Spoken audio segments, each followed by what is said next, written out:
धरती पर लोगों के अपने अपने चांद हैं। बचपन में हम चांद को मामा बुलाते हैं। थोड़े जवान होते हैं तो उसमें माशूका का चेहरा या माशूक का चेहरा भी देखने की कोशिश करते हैं। बहुत सारे गाने हैं फिल्मों में, बहुत सारी कविताएं हैं। चांद को लेकर सबकी अपनी अपनी कल्पनाएं हैं। और कहीं पढ़ रहा था कि चांद को लेकर ये कल्पनाएं इसलिए ज़्यादा हैं क्योंकि बाकी ग्रहों को हम अपनी नंगी आंखों से नहीं देख पाते, टेलीस्कोप की ज़रूरत पड़ती है। लेकिन चांद हमेशा हमारे आसपास रहता है, इर्द गिर्द रहता है, उसे देखना आसान है। मगर यदि कल्पनाओं से हटें, थोड़ा प्रैक्टिकल हों, साइंस की तरफ बढ़ें, तो बहुत कोशिशें की हमने चांद तक जाने की। एक कोशिश हुई थी 50 साल पहले, इंसान चांद पर उतरा था। दोबारा कभी उतर तो नहीं सका, लेकिन इंसान के ही बनाए बहुत सारे यंत्र चांद के धरातल पर उतरे हैं। कुछ फोटोग्राफ्स पहुंचे हैं, कुछ वीडियोस आए हैं, कुछ खबरें भी आई हैं। हिंदुस्तान भी अब इस होड़ में आगे बढ़ निकला है। पहले केवल यूएसए, सोवियत यूनियन, जो बाद में रूस हुआ, या चीन थे, लेकिन अब कुछ छोटे देश भी और विकासशील देश भी इस तरफ बढ़ चले हैं। हमने चंद्रयान की लगातार आती खबरें देखी, पढ़ी, सुनी हैं। और मन में कई बार जिज्ञासा होती है कि हम चांद पर कर क्या रहे हैं, कितना जानते हैं, क्या जानने की कोशिश कर रहे हैं। क्या कभी चांद पर हम घर बना पाएंगे? क्या चांद पर उसी तरह रह सकेंगे जैसे धरती पर रहते हैं? तो ये सब बातें हैं, होती रहती हैं, लेकिन जवाब कम मिलते हैं। आज पढ़ाकू नितिन में हमने एक ऐसे गेस्ट को बुलाया है जो करीब 1.5 दशकों से साइंस से जुड़ी खबरों का पीछा कर रहे हैं। हमारे सहयोगी भी हैं और अक्सर आप उन्हें आज तक रेडियो के अलग अलग बुलेटिन्स में शायद बोलते भी पाएँ। सुना होगा आपने, उनका नाम ऋचिक मिश्रा है। बहुत बहुत स्वागत है ऋचिक। नमस्कार। और ऋचिक जो हैं, स्पेस से जुड़ी बहुत सारी खबरों को हमारे लिए कवर तो करते रहे हैं। इनफैक्ट मंगलयान जब गया था और इसके बाद चंद्रयान भी जब जब गया है और बड़ी बड़ी खबरें आती हैं, तो ऋचिक पाए जाते हैं कभी इसरो के हेडक्वार्टर में और कभी कभी श्रीहरिकोटा में भी। हुँ। तो हमारा तो जाना होता नहीं है, ऋचिक के थ्रू ही पता चलता है कि श्रीहरिकोटा में क्या क्या हो रहा है, साइंटिस्ट क्या कह रहे हैं। तो भाई, पहले तो ये बताइए, नासा तो बहुत दूर है, श्रीहरिकोटा फिर भी पास है। जी। वहाँ जाके फ़ील कैसा होता है? क्योंकि ये तो मैं दावे से कह सकता हूँ, यहाँ बैठकर चाँद की बातें करना कुछ और एहसास कराता है और वहाँ खड़े होकर शायद कुछ और ही एहसास कराता होगा। अ, मेरा पहला ट्रिप जो था वो अप्रैल 2010 में था, श्रीहरिकोटा, और वो पहला क्रायोजेनिक इंजन था। एग्ज़ैक्टली रॉकेट का नंबर तो नहीं याद है, बट पीएसएलवी C-33 था शायद, और स्वदेशी क्रायोजेनिक इंजन पहली बार लगाया गया था। उस टाइम उन लोगों ने पूरे आइलैंड के जो मेजर सेंटर्स हैं, वो विज़िट करवाए थे। अच्छा। तो मिशन कंट्रोल सेंटर जो है वो यूएफओ की तरह बना हुआ है, जैसा एलियन स्पेसक्राफ्ट होता है वैसा बना है। लॉन्च पैड जो है वो 2 हैं और दोनों अलग अलग डायरेक्शंस में हैं। पीछे बंगाल की खाड़ी है, बीच में जो बे एरिया है उसको पुलिकट बर्ड सेंचुरी बोलते हैं। आप उसके बीच में से जाते हैं, मतलब समंदर और पानी के बीच में से हाई टाइड्स के समय पानी भर जाता है, तो बीच में एक पतली सी सड़क है। 3 लेयर की 4 लेयर की सिक्योरिटी जांच होती है। पेन तक नहीं ले जाने देते थे तब। अब तो बहुत सारी चीज़ें वो करते हैं, बट एक फॉर्म में लिखवा लेते हैं कि आप क्या क्या ले जा रहे हो। आपके लैपटॉप का जो नंबर होता है वो भी नोट करते हैं वो। जब पहली बार आप टीवी पे रॉकेट देखो ना, तो उतनी प्राउड फीलिंग वैसी नहीं आती है। जब आप वहाँ मौजूद होते हो तो हुँ। आपको दिखता है कि वो 6 मंजिले का रॉकेट है। उसका जो असेंबलिंग यूनिट है जहाँ पे असेंबल करते हैं, आप सोचिए कि मतलब महिला इंजीनियर, महिला साइंटिस्ट कांजीवरम साड़ी पहन के और गोल्डन ज्वेलरीज में ऊपर हेलमेट लगा के पीले रंग का, वाह! वो रॉकेट की असेंबलिंग कर रही हैं। तो tradition, fashion, science culture, science, वहाँ सब कुछ एक ही संगम हो प्लेटफॉर्म गया। पे देखने को मिलता है। और इसरो जब ऐसा कोई प्रोग्राम करता है, तो जो मीडिया वाले आते हैं उनके खाने पीने का अरेंजमेंट भी होता है। खाना पीना भी आपको pure traditional south Indian style का मिलता है। पहली बार मैसूर पाक मैंने वहीं खाया था। हुँ। और 180 स्क्वायर किलोमीटर के आसपास का पूरा इलाका है। जो श्रीहरिकोटा आइलैंड जो है, चेन्नई से सिक्योरिटी भरपूर रहती होगी। सीआईएसएफ की सिक्योरिटी है और हुँ। मल्टी लेयर्ड है। हुँ। बहुत बारीकी से जांच करते हैं। हुँ। हर मतलब एक हर सेंटर और हर स्पॉट का एक लिमिट फिक्स है। एक कॉमन मैन वहाँ नहीं जा सकता या इस लिमिट तक ही जा सकता है। हम लोगों को भी जब लॉन्च पैड 1 दिखाया गया था तो हमें रॉकेट से 50 मीटर दूर खड़ा किया गया था, क्योंकि जो उतनी डिस्टेंस थी उसमें नीचे की तरफ 2 तरह के फ्यूल होते हैं। एक तो फ्यूल होता है, एक ऑक्सीडाइज़र होता है। तो उनके टैंक्स होते हैं, तो वहाँ किसी को जाने नहीं देते। वो जो जिनको अनुमति होती है, जो अलाउड होते हैं, जो वहाँ के बंदे हैं, वही वो आएंगे। वही जा पाते हैं। तो इसरो घूमना मतलब, अब तो ऑडिटोरियम, ओपन ऑडिटोरियम बना दिया है, स्कूलों के बच्चे जाते हैं। अभी इस टाइम जो चंद्रयान 3 की लॉन्चिंग थी उसमें टेंटेटिव करीब 10 से 12 हज़ार बच्चे वाह। लोग आए हुए थे, बच्चे और लोग सब मिला करके। मतलब 250-300 मीडिया वाले थे और इससे बहुत ज़्यादा बच्चे वहाँ मौजूद थे। तो वो मीडिया सेंटर पे और ऑडिटोरियम में ऐसा एरो बना के रखा हुआ है कि लॉन्च पैड 1 से छूटेगा तो इधर, और लॉन्च पैड 2 से छूटेगा तो इस तरफ, आपको देखना किधर है। कोई हाई राइज नहीं है वहाँ पे, सारी बिल्डिंगें जो हैं वो 4 से 5 मंजिले की हैं, इससे अच्छा। ज़्यादा नहीं है। अच्छा। पेड़ों के झुरमुट है चारों तरफ, घना घना, मतलब बहुत घना जंगल जैसा बना के रखा है। और बीच बीच में छोटे छोटे इमारतें हैं। जो लोग पहले वहाँ रहते थे उनके लिए स्कूल बना के रखे हैं, हॉस्पिटल्स हैं, साइंटिस्ट लोगों के लिए घर है, उनके फैमिलीज़ के लिए बैंक है, एटीएम है। पास का जो एरिया है उसको सुलूर पेटा बोलते हैं, तो वहाँ भी बहुत सारे लोग रहते हैं। और चेन्नई से नज़दीक पड़ता है 90 किलोमीटर, तो आप जाके तो विजिट जाया जा सकता है, घूमा जा सकता है, एकदम घूमा जा क्योंकि सकता हम है। भारतीयों के लिए श्रीहरिकोटा वो स्थान रखता है जैसा किसी और के लिए नासा रखता होगा। एग्जैक्टली। सपना होता है बहुत सारे हाँ लोगों का, हाँ नासा जाना, नासा देखना, वहाँ के किसी साइंटिस्ट से मुलाकात हो जाए तो बात कर लें। हाँ हमारे लिए वही इसरो है, और हाँ। हो भी क्यों नहीं, क्योंकि अब तो हम बहुत सारे प्रोजेक्ट्स में नासा को टक्कर दे रहे हैं। कॉमर्शियल फ्लाइट में तो नंबर 1 है।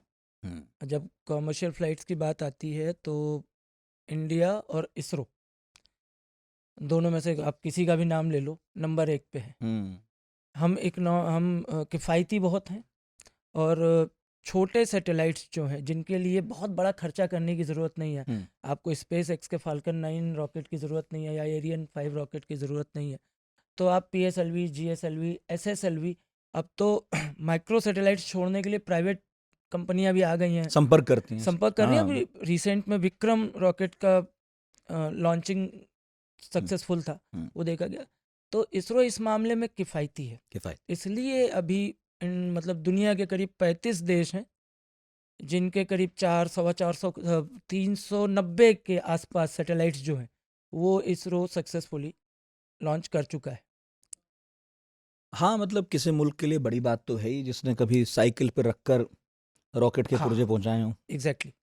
बड़ी जल्दी हुआ फिर भी ये देखा जाए हाँ, तो। मतलब आप ये देखिए कि पड़ोसी देश है हाँ। छोटा वाला, अ, उसका जो उसकी जो स्पेस एजेंसी है वो हमारी स्पेस एजेंसी से 5-7 साल पहले शुरू हुई थी, लेकिन उनके खाते में आज तक सिर्फ 5 लॉन्चिंग है, जिनमें से 3 जो हैं वो हमारे दूसरा जो पड़ोसी देश है बड़ा वाला, उसके खाते में जाती हैं।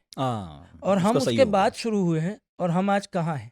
एक चीज मैं देख रहा था, जब कोल्ड वॉर हुआ और सोवियत यूनियन अमेरिका के बीच में प्रभुत्व की लड़ाई थी, हम्म, तो ये लड़ाई सिर्फ धरती तक सीमित तो नहीं थी, बल्कि वो अंतरिक्ष तक चली गई। हम्म, दोनों देशों के बीच ये होड़ थी कि कौन चांद पर पहले उतरेगा, कौन पहले पहुंचेगा। हम्म, मुझे ना पूरी हिस्ट्री सरल भाषा में आपसे समझनी है, और ये भी वर्तमान में हम क्या कर रहे हैं और भविष्य में क्या करेंगे। जी। लेकिन एकदम ए से शुरू करते हैं, और मेरा ए ये है कि कब हमारे जहन में ये कौंधा कि चांद पर कदम भी रखा जा सकता है। साहित्य में तो बहुत पहले सूझ गया था। हाँ, साइंस में कब हुआ? साइंस में देखिए, सबसे पहले जो है अगर किसी ने यंत्र पहुंचाया तो वो रूस था, सोवियत संघ उस समय। इसके 1 साल पहले से ये प्रयास शुरू हुआ था, जो 10 लॉन्चिंग हुई थी। अमेरिका और रूस दोनों में से पहले किसने सोचा, ये बता पाना बड़ा मुश्किल है, लेकिन प्रयास जो है वो अमेरिका ने शुरू किया था। जो ऑन रिकॉर्ड डॉक्यूमेंटेशन है वो 1958 में अच्छा। स्टार्टिंग हुई थी उनकी, वो पायनियर करके उनका एक प्रोजेक्ट था। अब हर महीने, मतलब मान लीजिए अगर अगस्त 1958 में अमेरिका ने कोई प्रोजेक्ट मून मिशन लॉन्च किया, तो उसी महीने सोवियत संघ कर रहा है, सितंबर में फिर अमेरिका कर रहा है, फिर सितंबर के नेक्स्ट क्वार्टर में, मतलब अगले 15 दिन में रूस कर रहा है। ऐसे 10 प्रोजेक्ट्स होते रहे, 1969 हेड तक। टू हेड चले। हेड टू हेड कंटिन्यूअसली चले, 10 में से 8 फेल थे, 2 आंशिक सफलता सफल भी हासिल हुए। हुई, और मकसद सिर्फ ये था कि चंद्रमा पे ले जाके कोई चीज गिरा दे। शुरू में ये था। इम्पैक्ट, हम्म, इम्पैक्टर बोलते हैं उसको, जो हमारा चंद्रयान 1 था, इसरो का हम्म, जो था वो चंद्रयान 1 था मतलब ये 2000 ऐसा में। है कि बंद दरवाजे पर दस्तक दो, देना है, घुसना बाद में। हाँ। तो इसमें रशिया को पहले सफलता मिला सफल है। हो गया। हाँ, उनका लूना 2 जो प्रोजेक्ट था 1959, उसमें उन्होंने जमीन पर चांद की अपना इम्पैक्टर गिराया, एक धातु या यंत्र जो भी था वो उन्होंने उस पर गिरा दिया। रशिया के खाते में शुरुआत में बहुत सारे सक्सेस आए हैं। उनका फ्लाई बाई सक्सेसफुल रहा, मतलब चांद के बगल से गुजरने वाला एक यंत्र। फिर शुरुआती ऑर्बिटर लूना 9, वो भी रूस का पहले पहुंचा था। अमेरिका ने बाजी जो मारी ना, वो इंसान को पहुंचा के मारी। इंसान को पहले पहुंचा दिया। और अच्छा, इंसान से पहले कोई जानवर भी गए थे या उसके बाद गए? सुनते नहीं, वो रहते हैं हम। साथ साथ में प्रोजेक्ट जाते रहे। देखिए, इंसान, नील आर्मस्ट्रांग से पहले 2 प्रोजेक्ट अमेरिका ने किए। अपोलो 11 जो था, जब नील आर्मस्ट्रांग उतरे थे बज एल्ड्रिन के साथ, उसके पहले अपोलो 10 और अपोलो 8, हाँ, ये 2 भेजे गए दिसंबर 68 और मई 69 में। तो अपोलो 8 में अमेरिका ने पहली बार चांद के चारों तरफ ऑर्बिटर में एक कैप्सूल में 2 एस्ट्रोनॉट्स को भेज के चक्कर लगवाया, सिर्फ कि जाओ पहले चक्कर लगा के आओ। ये पहली सफलता है ऑर्बिटर की। फिर अपोलो 10, जब मई 1969 में इन्होंने फिर 2 एस्ट्रोनॉट्स को भेजा, ऐसे ही एक कैप्सूल में बिठा करके, और वो गए चांद की सतह से 15 किलोमीटर ऊपर तक फ्लाई करके, लोकेशन देख के, या यूं कह लें कि वो चांद पे फतह हासिल करने से पहले की जो रेकी होती है, जासूसी वो होती रेकी है, करके आए थे। वो रेकी करने गए थे, जासूसी करने गए थे, और वो करके जब लौट आए हैं, ये मई की बात है, और 2 महीने बाद ही जुलाई में वो बयान आया कि ये मानवता के लिए बड़ा कदम है। सिर्फ 2 महीने में पहुंच गए थे। 2 महीने बाद दूसरा प्रोजेक्ट, वो कॉन्टिन्यूसली उसी में लगे थे। ये होड़ होती है ना कि मैं पहले, और यही सभी जगह चल रही है कि मैं फर्स्ट। कौन पहले आ रहा है, कौन पहले इंफॉर्मेशन दे रहा है, कौन पहले पहुंच रहा है, कौन पहले खोज रहा है, किसने पहले कुछ कर दिया, उसी का नाम बचता है। और जो फर्स्ट होता है उसी का नाम डालते हैं। बज एल्ड्रिन को तो अब हम लोग जानने लगे हैं, नहीं तो पहले नील आर्मस्ट्रांग को ही नील जानते आर्मस्ट्रांग थे, ही बज था। एल्ड्रिन को कोई नहीं जानता था। और तीसरे वाले का नाम तो अभी भी नहीं याद है, जो ऑर्बिटर में घूम रहा था, जिसको इन दोनों को ले करके वापस आना था, जो पायलट था, उसका नाम किसी को नहीं याद रहता। तो ये प्रोजेक्ट वहाँ से स्टार्ट हुआ, और उसके बाद फिर कॉन्टिन्यूसली अमेरिका और रूस के बाद अब ये 69 का दौर है जब नील आर्मस्ट्रांग ने कदम रखा। उसके आसपास ही इंडिया के इंस्कोपार का शुरुआत हुई, इंस्कोपार की, जिसको आजकल हम लोग इसरो बोलते हैं। अच्छा, ये उसी टाइम, उसी साल की बात है, तब स्टार्ट हुआ था। अच्छा, तब हमने भी सोचा कि हम भी कुछ करेंगे। शुरू में तो महत्वाकांक्षा शायद हमारी कुछ और रही होगी, सीधा चांद तक पहुंचने की तो हिम्मत नहीं जुटा पाए होंगे। भारत की महत्वाकांक्षा शुरुआत में कभी नहीं रही, क्योंकि जो उस समय की सरकार थी कि हम एक्स्ट्रा टेरेस्ट्रियल प्लैनेट्स या एक्स्ट्रा प्लैनेट, जो प्लैनेट्स हैं उन पे कहीं जाएं, उनका पहला टारगेट ये था कि हम अपने देश के लोगों के लिए, इसरो का पहला टारगेट यही था कि अपने देश के लोगों के लिए मौसम, संचार, आपदा, सामरिक, रणनीतिक हो गया, सामरिक हो गया, डिफेंस की चीज़ें, इसके लिए पहले काम कर लें, फिर हम चांद पे भी पहुंच जाएंगे। क्योंकि वो ज़रूरी था। देश आज़ाद हुए कुछ ही साल हुए थे, हमें आपदाएं आती थी, हम प्रेडिक्शन नहीं कर पाते थे। आज की डेट में देखिए, प्रेडिक्शन इतना अच्छा है, कोई भी तूफान आने से पहले लाखों लोग रेस्क्यू हो जाते हैं। वो होता किस लिए है? हमारे सैटेलाइट्स की वजह से। आप मोबाइल पे यहाँ बात कर रहे हैं, वजह है हमारे सैटेलाइट्स। सर्जिकल स्ट्राइक हुई, किससे हुई? हमारे सैटेलाइट्स की वजह से। आपके नक्शे बन जा रहे हैं, वो इसरो के सैटेलाइट्स की वजह से। आप कोई चीज़ खाना ऑर्डर कर रहे हैं ऑनलाइन, वो हमारे सैटेलाइट्स की वजह से। आपके फ्लाइट्स उड़ रहे हैं हमारे सैटेलाइट्स की वजह से। जहाज़ों का नेविगेशन है वो भी इन्हीं की वजह से है। तो ये पहले ज़रूरी था। अब चांद पे भी जाएंगे, आगे भी बढ़ेंगे। तो आपने बताया कि पहले अमेरिका पहुंचा, है ना? इंसान। हाँ, हाँ, इंसान को लेकर अमेरिका इंसान को पहुंचे, लेके पहले पहुंचा। और फिर इसमें धीरे धीरे रूस तो पिछड़ता ही गया क्योंकि हाँ, रूस उसकी पिछड़ता अपनी गया। इंटरनल प्रॉब्लम्स थी जो भी रही। मगर ऋचिक भाई, अब तो इस वाकये को घटे भी 50 साल से ज़्यादा हो गए, फिर किसी और देश ने या खुद अमेरिका ने भी कोई इंसान फिर क्यों चांद की धरती पर नहीं उतारा? देखिए, इसकी प्रायोरिटी जो है ना, किसी भी स्पेस एजेंसी से किस तरह के प्रोजेक्ट्स लॉन्च होंगे, वो उस समय की सरकार या वहाँ का जो राष्ट्राध्यक्ष है वो तय करता है। मुझे याद है स्पेस शटल जब बंद किया, 2011 की बात है, मेरे ख्याल से क्लिंटन की गवर्नमेंट थी या बुश बुश की गवर्नमेंट थी 2011। बुश तो बुश था। उन्होंने फैसला लिया कि भैया अब हम कोई इंटरप्लानेटरी मिशन नहीं करेंगे। हम्म, हमारा इतना बड़ा वो नहीं कि हम इंसान को भेजें, और भेजने की ज़रूरत भी नहीं है। तो उन्होंने फिर लैंडर और रोवर भेजने शुरू कर दिए, मार्स पे भी और मून पे भी। ठीक। बोले, इसमें क्या होता है? देखिए लैंडर वो यंत्र है। ओबामा थे हाँ, 11 में। अच्छा। तो उन्होंने प्लान चेंज कर दिया, बजट भी कम कर दिया। हम्म। तो अब इतने बड़े प्रोजेक्ट के लिए बजट बहुत ज़रूरी होता अच्छा, है। इंसान को भेजना ज़्यादा खर्चीला है। एग्जैक्टली हाँ, क्योंकि इंसान के साथ लाइफ सपोर्ट सिस्टम सब कुछ जाएगा, चाहिए, सब कुछ चाहिए। ऑक्सीजन वगैरह, खाने हाँ, पीने मतलब का उसको सब है। खाना पीना, उसको नित्य क्रिया की चीज़ें, वो सारी सुविधाएं उसको चाहिए, वो सब ऐड ऑन होता है वो फिर। ऐड ऑन होता है। यहाँ एक रोबोट भेजने में उतना खर्चा नहीं आता है। क्यों आजकल डिफेंस में रोबोटिक डॉग्स आ गए हैं, रोबोटिक ऐसे रोबोट्स आ गए हैं जो खुद बंदूक चला रहे हैं, निशाना लगा रहे हैं, क्योंकि तो इंसान हमने के खर्चा जीवन कम में किया, ये कह रहे हैं आप? खर्चा लगातार कम होता जा लेकिन रहा है। दुनिया के ये जो देश हैं बड़े बड़े हम्म, जिन्होंने प्रोजेक्ट्स शुरू किए, हम्म। अब तो वो पहले से ज़्यादा अमीर हैं, उन्हें तो ज़्यादा खर्च करना चाहिए था। नहीं तो मुद्दे भी और समस्याएं भी बढ़ गई। लगातार बढ़ गई हैं, हम्म, आबादी भी लगातार बढ़ रही है। हम्म, तो उस हिसाब से स्पेस मिशंस का खर्चा जो है वो बांधा जाता है। हम्म, जैसे मज़ेदार बात बता दूं कि इसरो जो है हम्म, वो आज तक कभी लॉस में रहा ही नहीं। हम्म। वो हर साल गवर्नमेंट को प्रॉफिट ही कमा के देता है। कहाँ से कमाता है? कमर्शियल लॉन्चेस, वही, वहां से पैसा सपोज है जैसे मैं इसरो हूँ, मेरा रॉकेट है, आपको अपना सैटेलाइट छोड़ना है, आप सिंगापुर हैं, आपने बोला कि भाई साहब हमारा ये 5 किलो का सैटेलाइट है, सामान पहुंचा दो। हमारा सामान वहाँ पहुँचा दो। तो बोले ठीक है, कितना लगेगा? तो बोले साहब अमेरिका और चीन वाले तो 250-400 करोड़ रुपया मांग रहे हैं। नहीं नहीं, 50-60 करोड़ रुपए में हो जाएगा, हम भेज या देंगे। 6 करोड़ में हो जाएगा। ऐसे भी होता है कि 10 सैटेलाइट, 107 सैटेलाइट, तो इतने जब इंडिया भेजता है एक साथ तो वो पैसे बट जाते हैं, कम हो जाती कीमत, तो ये किफ़ायती पड़ता है।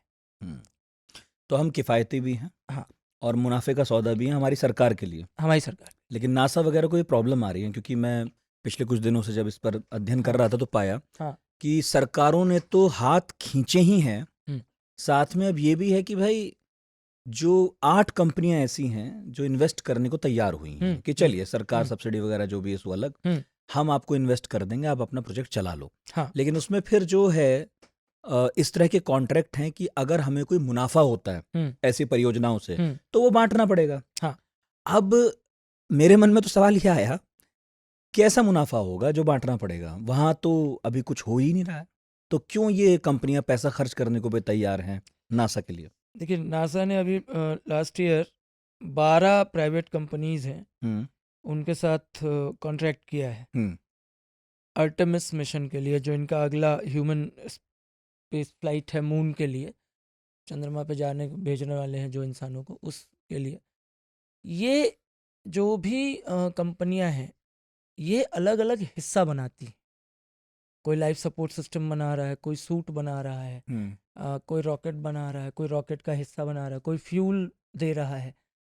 तो ये इसलिए नहीं कर रहे कि इनको अभी कोई बेनिफिट है, ये लॉन्ग हाँ। टर्म बेनिफिट है। हम्म, कि भाई अगर मान लीजिए एक कंपनी है एबीसी, अब एबीसी कंपनी ने एक बढ़िया स्पेस सूट बना के भेजा जिसके अंदर लाइफ सपोर्ट सिस्टम है, एस्ट्रोनॉट जो है वो चंद्रमा की सतह पे कम वजन में, हल्के कपड़ों में आराम से घूम टहल ले रहे हैं, तो उन्हें दिक्कत नहीं हो रही है, और तो वो कंपनी का नाम सबसे आगे आएगा। हम्म।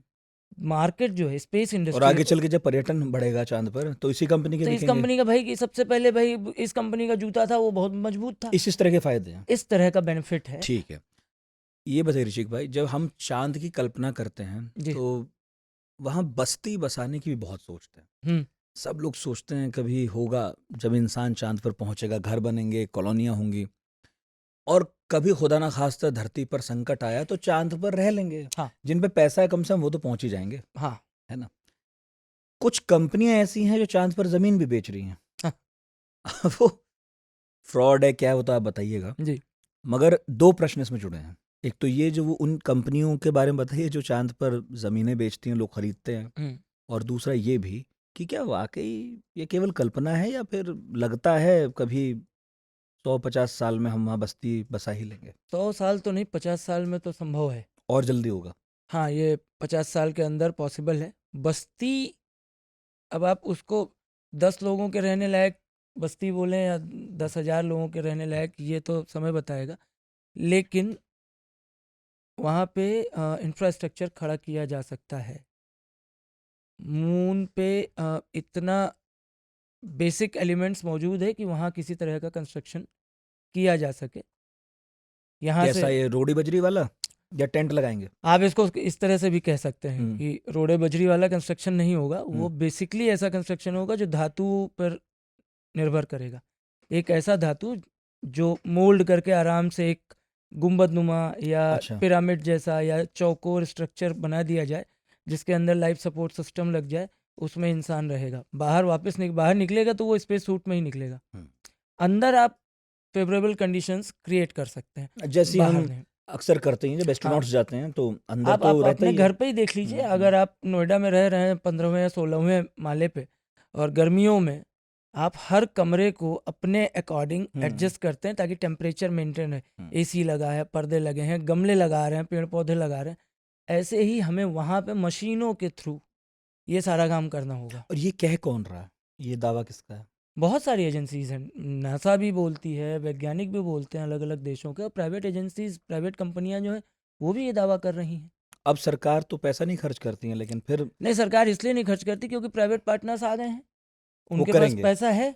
अब एलन मस्क को अगर आर्टेमिस प्रोजेक्ट में शामिल कर रहे हैं, जेफ बेजोस को शामिल कर रहे हैं, ब्लू ओरिजिन को, तो उनके पास तो अथाह पैसा है। वो इन्वेस्ट करेंगे, वो अच्छा, शेयर कर लेंगे, ठीक वो है। टिकट बेचेंगे, उससे अब वो मेरे इसमें कमाएंगे। 2-3 सवाल हैं। अब यहाँ से जो बातचीत थोड़ी इंटरेस्टिंग हो हाँ, जाएगी। हाँ, बहुत सारे लोगों ने सवाल भी भेजे हैं, अब मैं पूछता हूँ हाँ, आपसे। हाँ।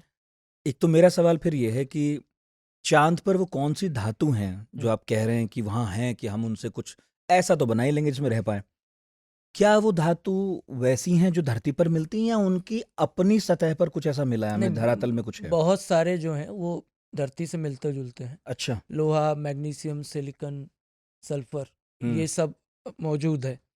और इनका इस्तेमाल करके हम इस तरह के कैंप या बना घर सकते या हैं। टेंट बना सकते हैं। टेक्नोलॉजी लेके जानी होगी। और हाँ ये तो बहुत छोटी, मतलब आप ऐसा नहीं कर सकते कि बहुत बड़ा सा जेसीबी मशीन लेके चले जा रहे हैं। आप छोटे छोटे चीज़ों को टुकड़ों वहाँ में जाएं, टुकड़ों वहाँ में असेंबल बनाएंगे, करें। हाँ असेंबल करेंगे। उनसे आप 3D प्रिंट करवा सकते हैं, या आप उन धातुओं को बदल के वहाँ पे दीवार खड़ी कर दें या अलमारी बना दें, फिर उनके ब्लॉक्स बनाते चले जाएं। फिर उस अलमारी का अंदर का हिस्सा खोल के आप उसमें रहना शुरू कर दें, जब वो पूरा एक हॉल नुमा बन जाए। ऐसा किया जा सकता है। किया जा सकता है या इस तरफ वाकई कोई प्रयास हो रहा है? प्रयास हो रहा है, लेकिन ज़्यादातर स्पेस एजेंसीज या इसरो या नासा ये ऐसी चीज़ों का खुलासा करते नहीं हैं। क्योंकि आज भी, जैसे अब एक 50 साल पहले का दौर था जब रूस ने किसी वजह से अभी स्पेस मिशंस अपने रोक दिए थे। आज देखिए फिर वही दौर है। अभी अमेरिका आर्टेमिस प्रोग्राम चला रहा है, भारत भी शामिल हो गया है, और बहुत सारे देश उसमें क्या शामिल है हैं। ये प्रोग्राम, ये तो बताइए थोड़ा। आर्टेमिस ग्रीक वर्ड है चांद के लिए, वो अच्छा। शायद उनके देवता हैं, उसके नाम पे है। चांद पर और मंगल पर इंसानों को पहुंचाने का ये प्रोजेक्ट है। 2025 इनका टारगेट है। रॉकेट ये यूज़ 25? करेंगे 2 साल। अच्छा। 2 साल में मून पे, हम्म, मंगल नहीं, हाँ मून पे। हाँ। मून, मंगल पे जाने पे शायद 5 साल और 7 साल और लग जाए, लेकिन मून पे तो पहुंचा देंगे। हम्म, इनका जो स्टारशिप है हम्म, एलन मस्क का, हम्म। उसकी मदद लेंगे, जिसका अभी एक पार्शियल सक्सेसफुल लॉन्च हम लोगों ने भी रिसेंटली देखा था, उसकी हेल्प ले सकते हैं। आर्टेमिस प्रोजेक्ट के तहत ये वहाँ पर बेसिकली एक बेस बनाना चाह रहे हैं, क्योंकि हमारा जो इंटरनेशनल स्पेस स्टेशन है उसकी लाइफ थी 15 साल, हम्म, जब वो 90s में लॉन्च किए थे, मेरे ख्याल से 95-97 में वो पूरी तरह से एक्टिव हुआ था। तो उसकी लाइफ कंप्लीट हो चुकी है, स्पेस स्टेशन खत्म होने वाला क्या है। होता है?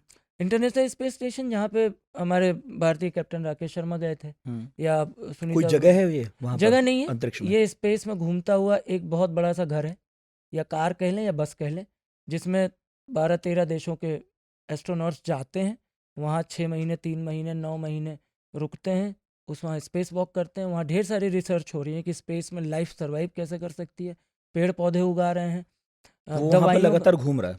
लगातार धरती के चारों तरफ घूम रहा है। हम्म, वो अगर आसमान साफ हो, और आप मोबाइल पे आप देख सकते हैं कि स्पेस स्टेशन ट्रैकर करके देखेंगे, तो वो आपके लोकेशन के ऊपर बता भी देता है कि आपके सर के ऊपर स्पेस क्राफ्ट निकल रहा है। मैंने देखा वैसे तो ऐसी एप्लीकेशंस हैं जो लगातार लाइव स्ट्रीम करती हैं। लाइव स्ट्रीम भी करती हाँ, हैं, और आप अगर आसमान क्रिस्टल क्लियर है, साफ है, हैं? पहाड़ों पे आप चले जाओ, तो हो सकता है कि आपको स्पेस स्टेशन नंगी आंखों से देखने को मिल जाए। अरे नहीं, यहाँ तो दिखता चश्मा है, लगाए बिना दिखता नहीं। दिखता पढ़ना है, दिखता है। हाँ एकदम दिखता है, बस वाह, उससे आपको उसका स्ट्रक्चर याद होना चाहिए, वो आपको दिख जाएगा। वाह। क्यों अभी आप स्टार देख लिख पाए? एक बार, अच्छा। एक बार देखा था मैं, पहाड़ पे था कहीं, और शिमला मोस्ट प्रोबेबली 3 साल पहले की बात है, परिवार के साथ गया था घूमने, तो मौके से दिख गया था। उस दिन त्योहार भी था, करवा चौथ, वाह। चांद का त्योहार था, वाह, तो वहां पर वो मुझे बाई चांस दिख गया। दिख गया।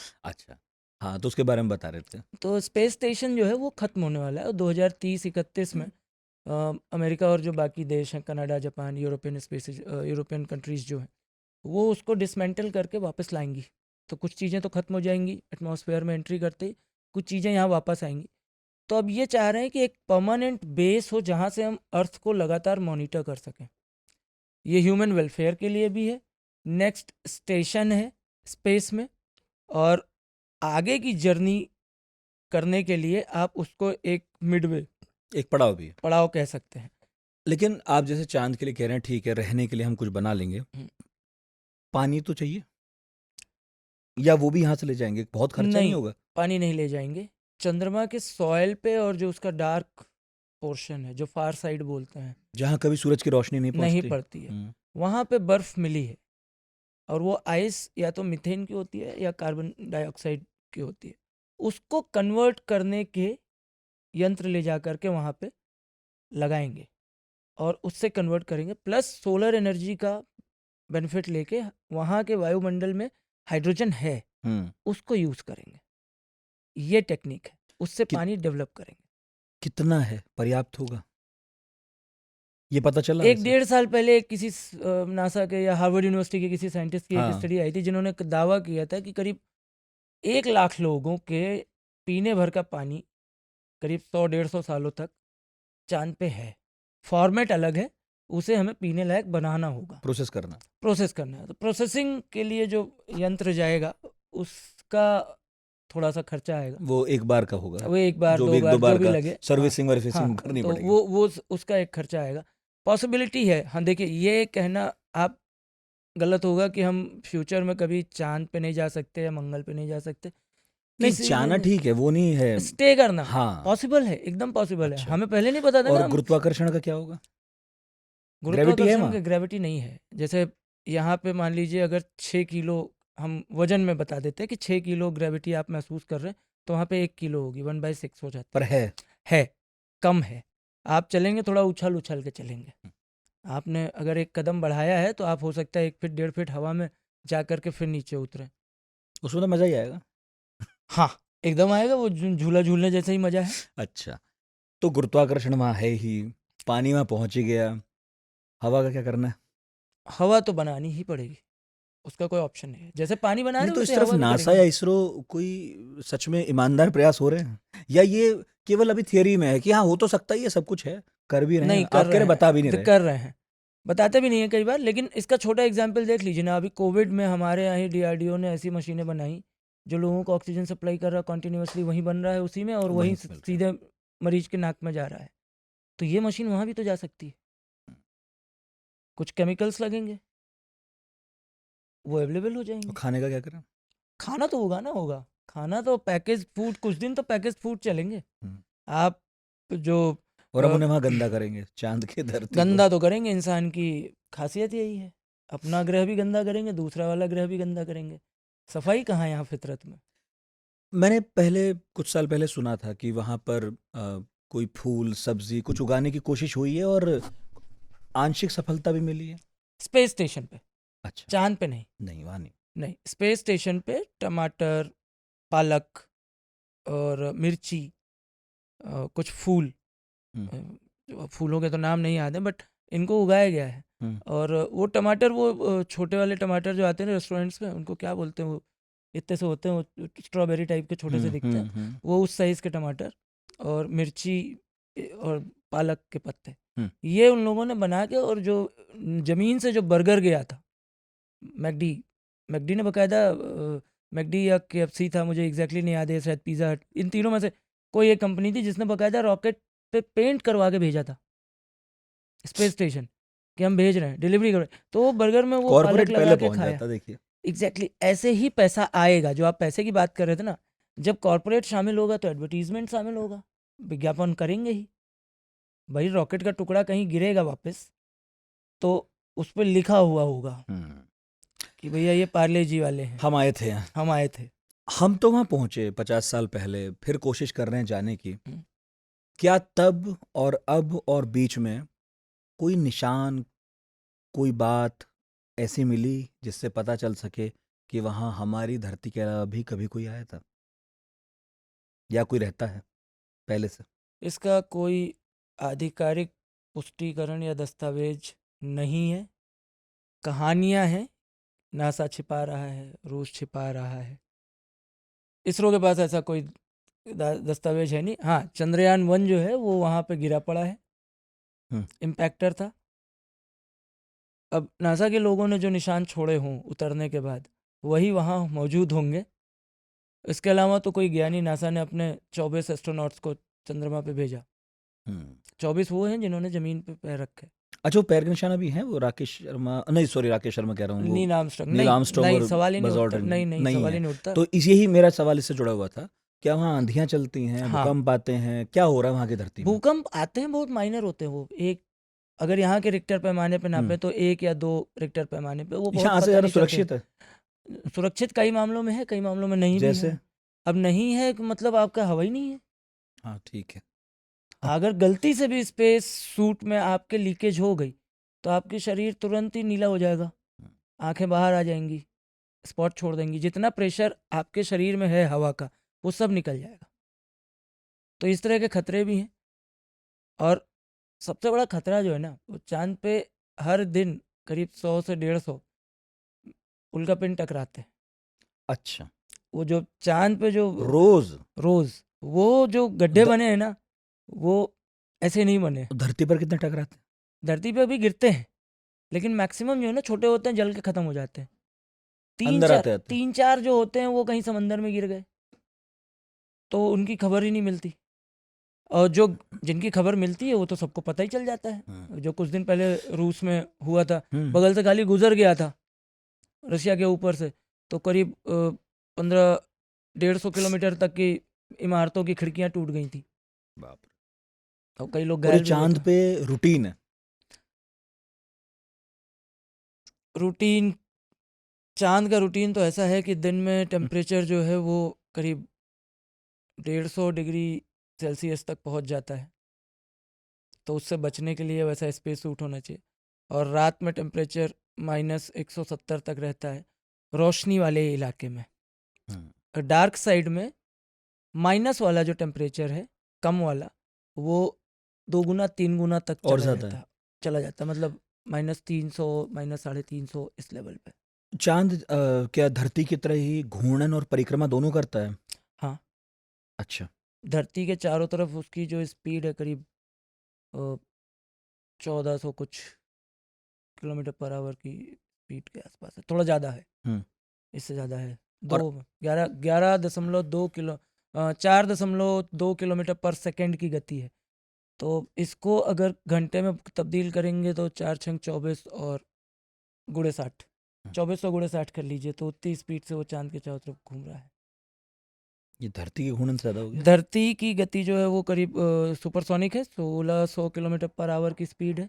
हम अभी बैठे हुए हैं लेकिन हम घूम रहे हैं बेसिकली, हाँ, क्योंकि जगह इतनी बड़ी है और ग्रेविटी इतनी पता नहीं ज़्यादा है कि चलता है। हमें नहीं पता चलता। अच्छा, ये थोड़ा ज़्यादा गणित हो गया। तो सिंपल पे आते हैं। हाँ।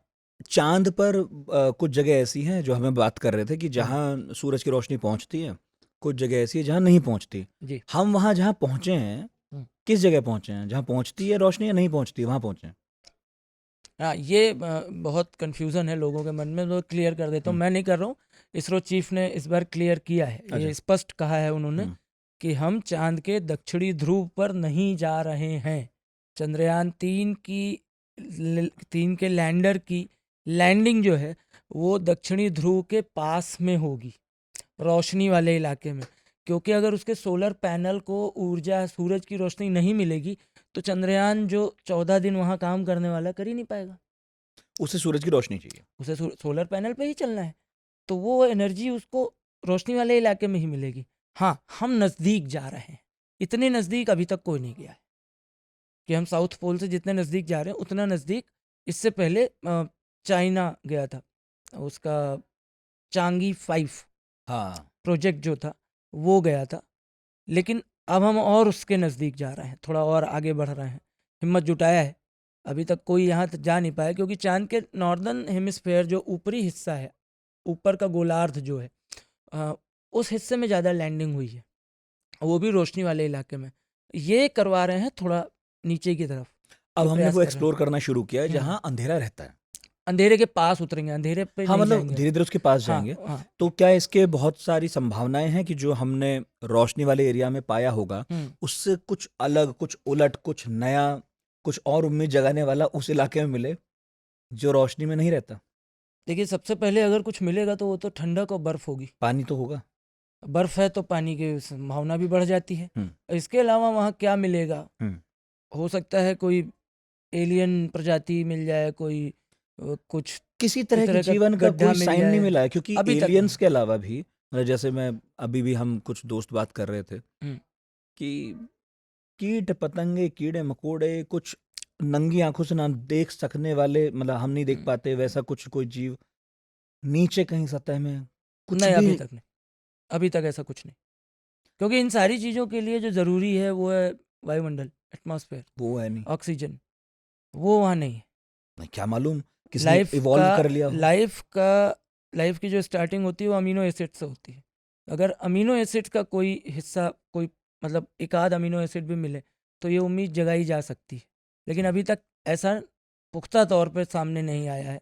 अब कोई सनक के कोई दावा कर दे तो बात अलग है, बट ऐसा है नहीं। अभी तक किसी भी वैज्ञानिक संस्थान ने इस चीज़ का खुलासा किया नहीं है। हो सकता है हो तो छुपा के रखा हो, तो कह नहीं सकते। जमीन की खरीद फरोख्त वाला सवाल रह गया। हाँ, वो असल में क्या है कि एक 1967 में संयुक्त राष्ट्र ने आउटर स्पेस ट्रीटी बनाई थी, जिसमें ये कहा था, उसमें बहुत ढेर सारे आर्टिकल्स हैं, धाराएं हैं, अनुच्छेद जिसको बोलते हैं, जी। तो वो बहुत जटिल है। लेकिन सरल भाषा में उन्होंने ये कहा था कि दूसरे ग्रह पे जो भी प्रॉपर्टी होगी या जो भी ज़मीन होगी या जो कुछ भी मिलेगा वो होगा इंसानियत के लिए, अच्छा। For humanity. वो उस पे किसी भी देश का राज नहीं होगा। कोई भी देश दावा नहीं कर सकता कि ये ज़मीन मेरी है। सब देशों ने मान लिया है। इसको 103 देशों ने उस समय माना था, उसके बाद 24 देश और उसमें शामिल हुए। और अभी उसके बाद एक 1979 में अमेरिका के लीडरशिप में मून ट्रीटी बना। हम्म। उसमें भी इंडिया भी शामिल है, उसमें भारत भी शामिल है, उसके अलावा को करीब 1 दर्जन देश और हैं। तो ये आपस में ये एक समझौता है। दावा आप कर लीजिए, प्राइवेट कंपनियां दावा कर रही हैं, सरकार दावा नहीं करती कि ये हमारी ज़मीन है। कभी कि आपके पास ऐसी खबर आएगी ही नहीं कि चीन बोले। अब खुराफात आ जाए चीन और रूस के दिमाग में, जैसे अब रूस युद्ध कर रहा है, वो कोई स्पेस मिशन नहीं कर रहा है, अमेरिका कर रहा है, ये 50 साल वाला रिपीटिशन है। हम्म। तो अब इनके दिमाग में अगर आ जाए कि नहीं भैया, मून का मैनिंजस एम क्रेटर जो है उस पे हमारी कॉलोनी बसेगी, ये हमारा एरिया होगा, ये होगा, फ्यूचर में ये होना ही है, बंटवारा करेंगे ये वहाँ भी, तब का सोल्यूशन तब देखेंगे। लेकिन फिलहाल जो संयुक्त राष्ट्र की नीति है उसके हिसाब से वहाँ जो कुछ भी है वो इंसानियत की भलाई के लिए है। अच्छा, ऐसा मान लिया हमने अभी तो। हाँ, अभी जब बस नहीं चल रहा है तो तब तक तो ठीक ही तब है, तक ठीक है। जब सिद्धांतों पे चलेंगे हम। हाँ, जब तक बसना शुरू करेंगे तब की बात अलग है। ठीक।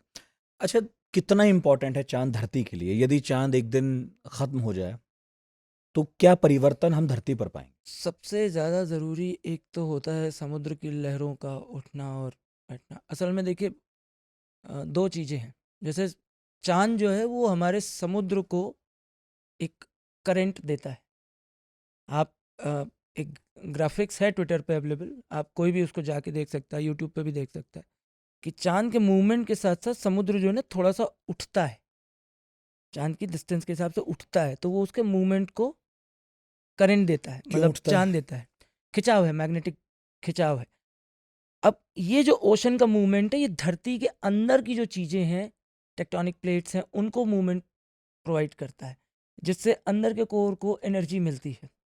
ऐसे ही सूरज दिन में हमारे एटमॉस्फेयर पे वही खिंचाव पैदा करता है, वो दिन में एटमॉस्फेयर को घुमाता है और हमारी धरती को ऊर्जा देता है। तो ये दोनों जो है ना यहाँ पे एनर्जी का सोर्स है। ये अर्थ को चलाए रखने के लिए दोनों ही बहुत ज़रूरी हैं। एक भी गया हम्म, संतुलन तो बिगड़ेगा। संतुलन बिगड़ेगा, लाइफ खराब हो जाएगी, पूरी मरीन लाइफ खत्म हो जाएगी। एक बार मछलियाँ मर गई तो उस पे डिपेंड वाह। जितने भी 156 तटीय देश हैं या आइलैंड हैं, उनके मछुआरे ख़त्म, उनका धंधा ख़त्म, वो आ जाएंगे ज़मीन पे। जो बड़े देश हैं, विस्थापन होगा, और विस्थापन माइग्रेशन की समस्या आप समझ रहे हो। कोई भी देश इस स्थिति में नहीं है कि 156 देशों के लाखों लोगों को, बाहर के लोगों को खाना खिला सके या पाल पोस सके। वो क्या करेंगे मतलब फिर? पूरी इकोनॉमिक क्राइसिस होगा, इकोलॉजी बिगड़ेगी, बहुत सब कुछ डिस्टरबेंस बिगड़ेगा। आएगा अगर चांद चला जाए। हाँ। जैसी हम हरकतें कर रहे हैं उससे कुछ लोग कह रहे हैं कि ना ही करो तो बेहतर है। चांद पर कुछ हेर फेर करने में यदि कुछ भी बैलेंस बिगड़ा एग्जैक्टली तो चांद तो छोड़िए, धरती के काबिल भी नहीं रह जाएंगे। एकदम नहीं रहेंगे। अब जैसे मुझे बड़ी हैरानी होती है, अब मेरे पिताजी ने मुझसे एक बार ऐसे कहा कि प्रॉपर्टी हमारी है और इसको तुम्हारे नाम कर देते हैं।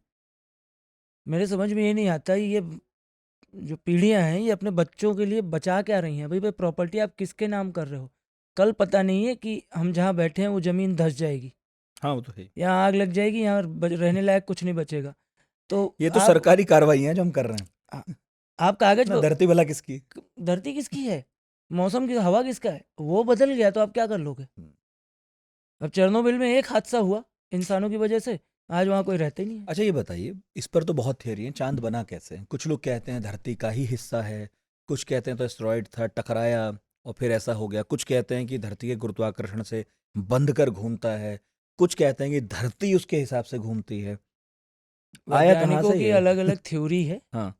अलग अलग आजकल किसे मान्यताएं मान रहे हैं हैं। हम? आजकल हम उसी को मान रहे हैं जिसमें ये कहा जाता है कि ये चांद धरती से टूट कर अलग हुआ है। धरती एक बड़ा हिस्सा था, बहुत बड़ा हिस्सा था, जिससे एक एस्टेरॉयड की टक्कर हुई है। ये मतलब 70-80% लोग यही मानते हैं। उससे वो अलग हुआ है। लेकिन मैग्नेटिक फील्ड बनती कब है? वो जब कोई भी आयरन आयरन जो है ना वो गर्म होता है तो वो खींचता है अपनी चीज़ आजू बाजू, वो तेज़ी से घूम रहा है तो वो खींचेगा आसपास की चीज़ों को। तो वो खींचते खींचते धरती का कंस्ट्रक्शन और इसका कंस्ट्रक्शन ऑलमोस्ट सेम है। एक एक 100 करोड़ साल या 1 करोड़ साल का डिफरेंस आता है। तो वो मैग्नेटिक पल्स जो है ना वो एक दूसरे को बांध के रखते हैं। ऐसे दूसरे ग्रहों के भी चांद जो हैं ये ज़रूरी नहीं कि टूट के अलग हुए हों, कुछ बाहर से आते हैं और उनके मैग्नेटिक फील्ड में फंस गए तो वो उस चक्कर में वहाँ ऑर्बिट करते रहता है।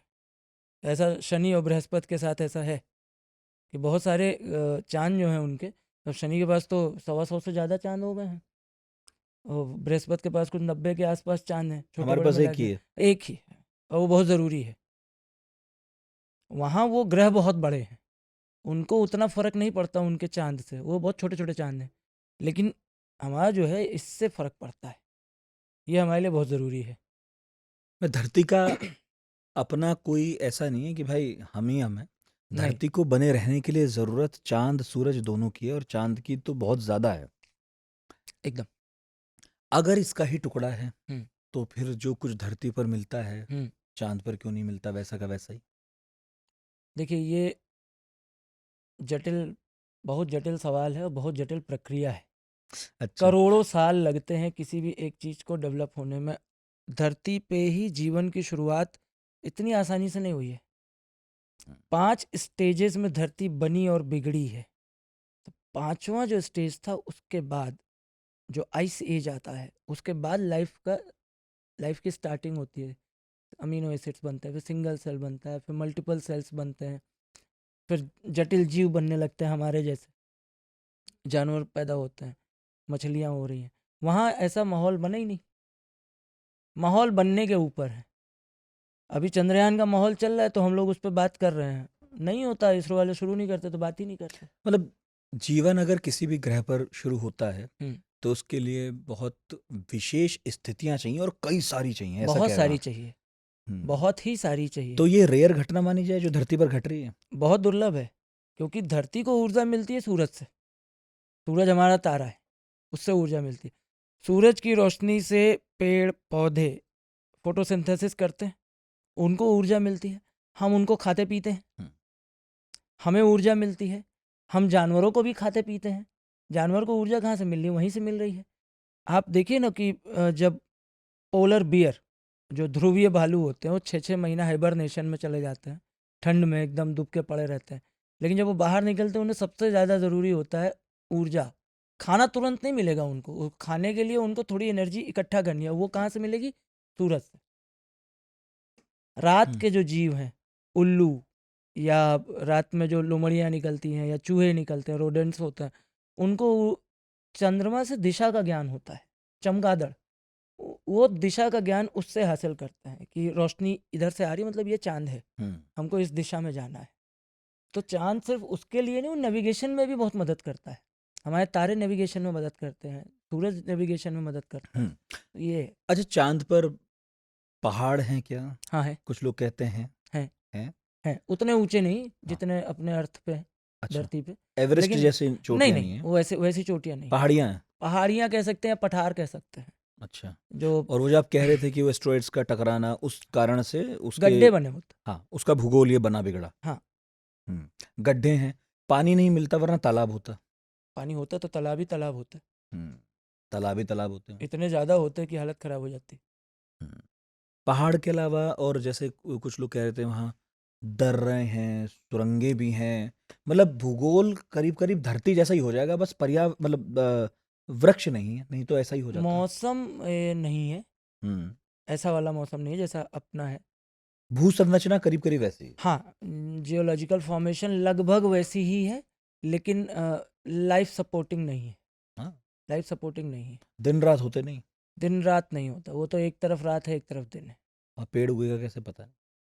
वो आर्टिफिशियली उगाना पड़ेगा किसी केबिन में या कैंप में, टेंट में। कितना भी कोशिश कर लें हम्म, वहां जाकर कॉलोनी बसाने की, हम्म, लेकिन धरती जैसा सहज सामान्य जीवन हम वहाँ नहीं बना सकते, क्योंकि ये भी तो सच है ना कि कभी अगर यहाँ पर जीवन की शुरुआत हुई होगी हम्म। और ये दिन रात होते होंगे तो इससे भी हमने जो है सामंजस्य बैठाना सीखा होगा। सीखते चले आ रहे 400 अब तो करोड़ हमें साल नॉर्मल लगता है कि 400 अभी करोड़ दिन साल है रात हो हाँ, जाएगी ये हाँ। सब। ये क्या है? ये असल में हम दिन और रात को काउंट नहीं कर रहे हैं। हम समय को काउंट करने की जो कोशिश हाँ करते हैं, घड़ी में जो हम हाँ देखते हाँ हैं, वो हम रोशनी को काउंट करने की कोशिश हाँ करते हैं। हाँ। और यही ये जो प्रक्रिया है, ये सारे जीवों के साथ है, पेड़ पौधों के साथ है। गोरिल्लाज या चिंपैंजीज घड़ी नहीं लगाते, लेकिन सुबह जब सूरज उगता है तो वो पेड़ों से नीचे उतरते हैं, दिन भर अपना जाते हैं, फ्रूट्स खाए या कीट पतंगे खाए। दोपहर में फिर आराम करते हैं, धूप धूप तेज हो जाती है कि नहीं, ये आराम करने का समय। शाम को फिर निकलते हैं फिर और निकलते रात को हैं, सोते फल वल खाते हैं, और फिर एक रात में वो दूसरी जगह एक चुनते हैं, ऊंची जगह, पहाड़, पेड़, ऊंचे पेड़, वहाँ वो सोते हैं। वो रात से आइडिया लगाते हैं, चांद निकल गया। ये सारे जानवरों के साथ वो दिन और रात का अंदाजा सूरज के उगने से और चांद के निकलने तक इससे लगाते हैं। उनका टाइम क्लॉक वो है। हमारा भी बायोलॉजिकल क्लॉक है। अभी देखिए ना, बहुत से लोग दावा करते हैं कि हम सुबह बिना अलार्म लगाए उठ जाते हैं। भाई कैसे? आपने अपने बायोलॉजिकल क्लॉक को, अपने शरीर को रोशनी के साथ सेट किया हुआ है। हैं। रोशनी आए ना आए शरीर पे, शरीर एक बार आपको हिंट कर देगा कि भाई, भैया जगने का टाइम हो वैसे गया। इसी धरती पर कई देश ऐसे हैं हम्म। जिनके दिन और रात हिंदुस्तान जैसे तो नहीं होते। हाँ, वो बहुत नॉर्थ बहुत देर नॉर्थ तक। नॉर्थ पोल पे है, ग्रीनलैंड के आसपास का जो एरिया है उसमें कुछ हिस्सा ऐसा है जहाँ पे धुंधलका तक पहुँच जाता है लेकिन रात नहीं होती। रात नहीं होती। रात नहीं होती। तो वो उस हिसाब से अपनी लाइफ को सेट करके बैठे हुए हैं। हम्म। कुछ सवाल है मेरे पास, जी। पूछ लेता हूँ। मकरंद आचार्य ने भेजा था जब हमने बताया कि आप आने वाले हैं, तो एक थियरी की वो बात कह रहे हैं जी। जिस पर आपने बहुत सुना होगा हाँ। कि यूएसए चांद पर उतरा ही नहीं था। ये एक थियरी है। हम्म। हालांकि वो कह रहे हैं, मैं इसे नहीं मानता, लेकिन फिर भी इसमें क्या कोई सच्चाई है, ये आप बताएंगे। और रूस ने अपने एक्सपीडिशंस क्यों उतनी तेजी से जारी नहीं रखे? इतना बड़ा झूठ कोई देश बोल ही नहीं सकता कि उसका खुल जाता अब तक तो। हाँ इंसान या यंत्र कहीं इतने बड़े मिशन पे नहीं गया जिसमें लाखों करोड़ों रुपए लगे हों। और ये सम्मान की बात होती है। झूठा सम्मान लेकर के कोई ज़्यादा दिन सरवाइव नहीं कर सकता। रशिया का क्यों नहीं चला? वो कोल्ड वॉर के बाद विघटन की तैयारी हाँ, थी। वो तो बात हुई। सोवियत संघ बंटवारा हो रहा था तो ताकत को लेकर के एक झगड़ा था। अ, आचार्य जी बताया आपने हाँ, तो मकरंद जी। मकरंद जी का सवाल थोड़ा सा जियो पॉलिटिकल साइंस पे चला गया। साइंस में बता सकते हो, साइंस के हिसाब से हाँ, अमेरिका जियोपॉलिटिक्स गया। थोड़ी अलग है। हाँ। अमेरिका गया, हाँ। रूस भी गए। अभी 11 देश हैं जो मून पे जाने का प्रयास कर रहे हैं। उसमें लग्जमबर्ग जैसा छोटा सा देश भी है जो नोएडा के बराबर है, वो भी ट्राई कर रहा है। कोरिया है, जापान है, इंडिया है, इजराइल है, संयुक्त अरब अमीरात है। ये सब ट्राई कर रहे हैं। आप हाँ, अपना मान लेते हो, दूसरे वाले पे भरोसा करने में थोड़ी सी तो दिक्कत आती है। जब वैसे ये बताइए, कभी तो हम अपने आप से पूछते होंगे ना, ये इतने बड़े प्रोजेक्ट चल रहे हैं, कि हमें वहाँ जाके करना क्या है? क्या यही हमारा उद्देश्य है कि हम वहाँ पर कॉलोनी बसाएं? क्या हमारा उद्देश्य ये है कि वहाँ पर कुछ संसाधन होंगे, हम उनका दोहन करेंगे? क्या हमारा उद्देश्य ये है कि जब कभी मनुष्यता पर यहाँ संकट आएगा धरती पर, जिसके बहुत बड़ा कारण हम खुद होंगे, तो हम चले जाएंगे चांद पर, वहाँ रह लेंगे? कोई तो ऑब्जेक्टिव होगा हमारा, या फिर ये बस ये कॉलोनाइजेशन की वही पुरानी चाह है जिसके चलते ब्रिटेन और स्पेन और यूएस इधर उधर दौड़ते भागते रहे बहुत लंबे समय? कॉलोनाइजेशन हो सकता है, बट इसके पहले आपने जितने सवाल पूछे इससे रिलेटेड वो सारे जवाब भी वही हैं। हम्म। पहला लक्ष्य ये है टेम्परेरी, अस्थाई जो है। स्पेस स्टेशन खत्म हो रहा है, हमें बेस बनाना है। हाँ। दूसरा है हमें खोज करनी है ताकि हम फ्यूचर में कॉलोनी बना सकें। तीसरा ये है कि कभी आपदा आए तो धरती पे मौजूद जितने भी जीव हैं उनमें जो सर्वश्रेष्ठ हैं उनको वहाँ ले जा करके वही नोहा की नाव बना ले। जी, नोआज आर्क जो कहानी थी या 2012 जो मूवी आई थी हम्म। उसमें जो कहानी थी हम्म। वैसा कुछ किया जा सके। उसमें इंडियन साइंटिस्ट को जगह नहीं मिली थी ना। नहीं मिली थी, वो बेचारा मतलब बताने के बाद भी यहीं रह गया था उसका वो पूरा उसकी थियरी परिवार। थी। और उसी ने बताया था कि वो ये भी दिखाती है फिल्म की, न्यूट्रिनोस पैसे बढ़ वाले रहे हैं। लोगों के लिए होती है ऐसी जगह भी। एग्जैक्टली या तो फिर चोरी चकारी कर लें, वो जो लोग घुस बस गए थे हाँ, नीचे से। धीरे से घुस जाए। हाँ, तो उस तरह का कर लें। ये देखिए भाई साहब, हमारी बचानी तो धरती पड़ेगी। धरती को ही बचाना पड़ेगा क्योंकि इसके अलावा घर कोई तो यही है ऑप्शन हमारा। नहीं। घर यही है। और ये चांद पे आर्टिफिशियली आप रह लो। आर्टिफिशियल चीजें कितने कब तक कितने दिन, चलेंगी, कब कितने तक? दिन चलेंगी? आप प्राकृतिक तौर पे देखिए ना। एक और है इसमें, हाँ। कुछ लोग ये भी कह रहे हैं कि यहाँ से रॉकेट जाते हैं, हाँ। खर्च है, हाँ। हम चांद पर ऐसा स्टेशन यदि बना लें जहाँ से हम लॉन्चिंग कर सकें, अच्छा, तो हमारे लिए काफ़ी आसान होगा, और ज़्यादा आसान होगा एक्सप्लोर करना आसपास। एकदम पॉसिबल है क्योंकि चांद पे जो अपोलो मिशंस उतरे थे वहां से वापस टेक ऑफ भी तो किया, वही। वो लौट के आए भी तो। तो थर्स्ट मिलेगा वहाँ। थर्स्ट मिलेगा, हाँ। उसमें कोई दिक्कत नहीं। मशीन बड़ी होनी चाहिए, फ्यूल पर्याप्त होना चाहिए, या फिर ऐसी मशीन हो कि जो सोलर एनर्जी से एनर्जी पा जाए, बैटरी उसका इतना पुश दे सके। अगर इलेक्ट्रिक उस पर जाते हैं तो फिलहाल नासा जो है वो न्यूक्लियर पावर्ड रॉकेट बना रहा है।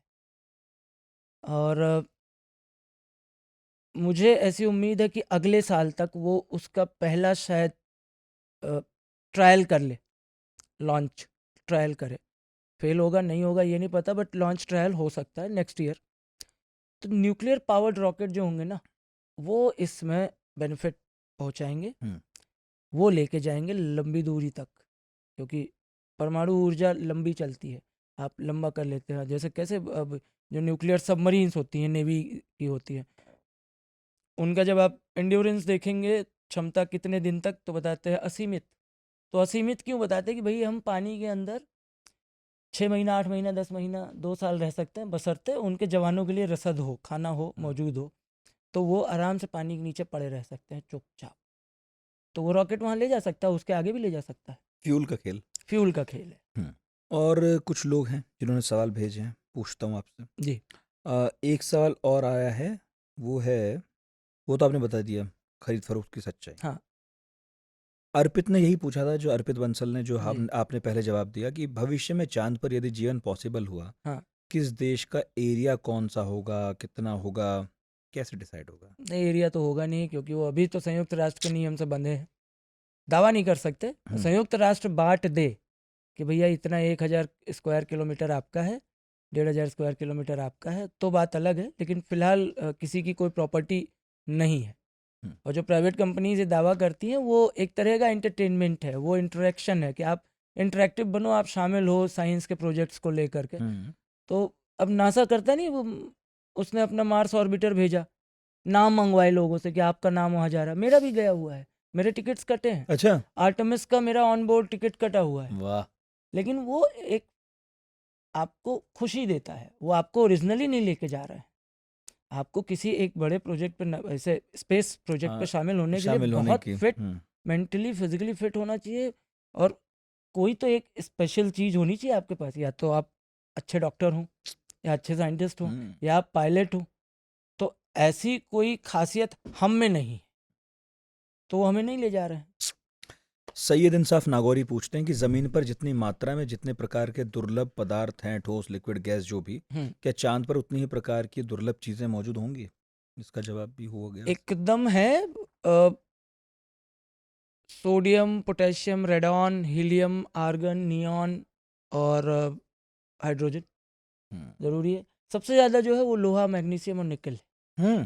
ये सबसे ज़्यादा, लोहा सबसे ज़्यादा है। हाँ, तो क्योंकि मतलब कच्चा माल है वहाँ पर, हाँ, जिससे वहाँ पर कंस्ट्रक्शन भी हो सकता है और बहुत सारे ऐसी चीज़ें हम कर सकते हैं जो धरती पर कर रहे हैं। हाँ, यहाँ से सामान ले आने की ज़रूरत नहीं है वहाँ। नहीं, वहाँ आप खनन करके, माइंस बना करके और वहीं पे डेवलप करने के मशीनें लगा के डेवलप कर सकते हैं। मतलब सोना वोना है वहाँ? ना, अभी तक तो ऐसी कोई जानकारी नहीं आई है। तब जल्दी पहुँचेंगे लोग। अभी तो लालच तो कुछ भी करवा सकता है। हाँ। जीशान है बाराबंकी से, वो ये कह रहे थे कि चांद पर किसी तरह के जो प्रोजेक्ट चलते हैं उसमें चंद देशों के नाम सुनने को मिलते हैं, बाकी देश खोज नहीं करना चाहते, या संसाधन की कमी है, या कुछ और बात है? हर देश की अपनी अलग प्रायोरिटी है। जिशान का सवाल भी बढ़िया, हमारे तो पड़ोसी जिले के हैं, तो उनका सवाल हर देश की प्रायोरिटी में तो नहीं है। हाँ? हर देश की प्रायोरिटी में हर देश की प्रायोरिटी स्पेस एक्सप्लोरेशन नहीं है। उनकी अपनी सुरक्षा है, अपने लोगों की सुरक्षा है, वो इम्पोर्टेंट है। और सबसे जो देखिए, जो बड़े नाम हैं जिनकी बात हो रही है, वो अमेरिका है, रूस है, चाइना है, और यूरोपियन कंट्रीज़ हैं, और भारत है। इसके अलावा कौन है? एक जापान हो गया। जापान छोटा है लेकिन इकोनॉमिक तौर पे बड़ा है, क्षेत्रफल में छोटे, टेक्नोलॉजी में बड़ा है, तो इसलिए उनको हम बड़ा काउंट कर सकते हैं। और ये लोगों का नाम इसीलिए आता है क्योंकि ये बाकी सारी चीज़ें डेवलप कर चुके हैं, तो ये स्पेस एक्सप्लोरेशन में जा रहे हैं। कैसे किसी के पास जब बहुत ज़्यादा पैसे हो जाते हैं तो वो उसके समझ में नहीं आता वो क्या करे, तो दिन रात पार्टी कर रहा है, या याट खरीद ले रहा है, या ट्रेन ही खरीद ले रहा है पूरी की पूरी बेवजह। मतलब वो घूम सकता है ना, अपना प्लेन खरीद ले रहा है, तो वो तो वैसे इकोनॉमिक क्लास में भी जा सकता है। तो ये वैसा वाला मामला है कि देशों के पास वो और चीज़ें एक्सप्लोर करना चाहते हैं, और इसका बेनिफिट सभी को होगा। पीयूष पूछ रहे हैं कि वैज्ञानिक मंगल पर जाने की सोच रहे हैं, फिर भी चांद पर जाना जरूरी क्यों बना हुआ है हमारे लिए? मंगल दूर है। वैसे तो मैं पूछ रहा हूँ मंगल पर भी क्यों जरूरी हो गया? हाँ, नहीं, ज़रूरी इसलिए है कि मंगल पे कई स्टडीज़ ऐसी हैं जो ये कहती हैं कि वहाँ पे सर्वाइवल थोड़ा ज़्यादा ईजी है, धरती का भाई बहन जैसा लगता है, फिजिबल है। हाँ, वो चांसेस हैं वहाँ पे। और चांद इसलिए ज़रूरी है कि आप लंबी दूरी की यात्रा अभी नहीं कर सकते, तो एक पड़ाव लेना पड़ेगा, वही जो मैंने अभी कहा, ठहराव है। वहाँ से भी लॉन्च हो सकता है। हाँ, आप दिल्ली से लखनऊ अगर जाते हैं तो आप कंटिन्यूअसली ड्राइव नहीं कर सकते, आप थक जाएंगे। आपको बीच में कहीं स्टे लेना पड़ेगा, चाय नाश्ता करना पड़ेगा, पेट्रोल डलाना होगा, टायर हवा चेक करनी होगी। तो ये सारी चीज़ें करने के लिए आपको चांद का स्टेशन ज़रूरी है। आयुष ने कई सवाल पूछे थे, एक दो के हमने जवाब ले लिए। जैसे उन्होंने कहा कि क्या चांद धरती से ही अलग होकर बना है? हम्म यदि है तो फिर वहाँ पौधे वगैरह जो हैं हम्म क्यों नहीं बने जैसे धरती पर है? वो तो हो गया। हम्म मगर एक इंटरेस्टिंग सवाल वो पूछते हैं कि चांद अंदर से खोखला है क्या? नहीं, खोखला नहीं है। नहीं है, खोखला नहीं है। जो बता ही और रहते। उसके देखिए, चंद्रमा का कोर जो है, जो केंद्र है, वो लोहे से भरा हुआ है। और करीब उसका जो पूरा डायमीटर है वो 240 किलोमीटर के आसपास का है। छोटा है, हम्म धरती जितना बड़ा नहीं है, हम्म छोटा है वो। वहाँ पे सल्फर और निकल भी है उसके पास, हल्की मात्रा में। उसके बाद आउटर कोर है जो लिक्विड है, वो भी आयरन का ही है। वो करीब 150 किलोमीटर के अ, ऊंचाई का है। फिर मैंटल आता है, सॉलिड पत्थर एकदम, तोड़ना भी बहुत मुश्किल है। फिर आता है क्रस्ट। तो वो 4 लेयर 5 लेयर जो धरती पे है, वैसे ही संरचना वहाँ है। हम्म बट टेक्टोनिक प्लेट्स जैसा मूवमेंट वहाँ नहीं है, हम्म क्योंकि वहाँ का कोर जो है वो इतना मूवमेंट नहीं कर रहा है। हम्म वो कमज़ोर है, धरती की तुलना में कमज़ोर है। तो उसकी मैग्नेटिक फील्ड भी कम है और ग्रेविटी भी कम है। हाँ, तो धरती से इस मायने में अलग है। हाँ। हम्म। विक्रम सिंह ठाकुर का सवाल भी वही था कि कुछ लोग चंद्रमा पर प्रॉपर्टी ले रहे हैं, प्रॉपर्टी के रेट भी निर्धारित हो गए हैं, सबको प्रॉपर्टी प्रॉपर्टी लेने का बेचने वाले शौक है। लोग उस लोकेशन विशेष के मालिक कैसे बन गए, संभव कैसे है? तो हाँ, मतलब जमीन खरीदने को सब उत्सुक हैं। हाँ। चक्कर ये है कि अभी वहां कोई बेच नहीं रहा है। हाँ, सोसाइटी वहां पहुंचे नहीं है, बिल्डर नहीं पहुंचे, कोई सोसाइटी नहीं बन रही है। सबको इस चीज़ का ध्यान रखना चाहिए। अगर विज्ञान के हिसाब से मानेंगे तो चांद पे जा क्यों रहे हो? क्योंकि धरती पे तबाही होगी तो उधर जा रहे हैं। वहां भी वही कर रहे हो। धरती तबाह होगी तो चांद बचेगा क्या? चांद भी नहीं बचेगा और नहीं करना बचेगा। वहां भी वही है। करना आपको वहाँ भी वही है, तो वो भी खत्म हो जाएगा भाई। ग्रेविटी नहीं बचेगी, मैग्नेटिक फील्ड नहीं बचेगा, तो वो भाई स्पेस में गया, वही। वो अनंत यात्रा पे निकल जाएगा हम्म, आपके साथ। सही बात है। तो आप वहाँ ज़मीन अब खरीद के कहाँ करोगे ठहरोगे क्या? पता नहीं। आप ज़मीन लेकर के करोगे क्या वहाँ पे? प्रवीण अंथवाल ने जो सवाल पूछा वही अंत में मैं भी पूछना चाहूंगा इस हम्म पॉडकास्ट के अंत में। अब हम आ जाते हैं। हम्म भारत के लिए चांद पर जाना इतना जरूरी क्यों है? आगे भारत के लिए क्या संभावनाएं खुल सकती हैं? इससे जुड़ा मेरा सवाल है। हम्म आप तो चंद्रयान वाले प्रोजेक्ट से काफी क्लोजली जुड़े रहे, जाके देखते रहे क्या क्या हो रहा है। हम्म हम क्या कर रहे हैं चांद पर? हम क्या करना चाहते हैं चांद पर? हमारे ऑब्जेक्टिव्स क्या हैं? और खास क्या है जो हम कर रहे हैं उसमें? अमेरिका से अलग कैसे हैं हम, या जापान या इसराइल के परियोजनाओं से अलग? हमारा हमारा क्या विजन है?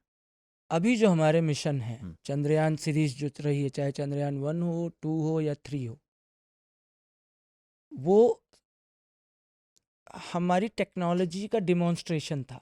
भारत की टेक्नोलॉजी का डिमॉन्स्ट्रेशन था, प्रदर्शन था कि हम ये कर सकते हैं, हम सक्षम हैं। करके दिखाया भी।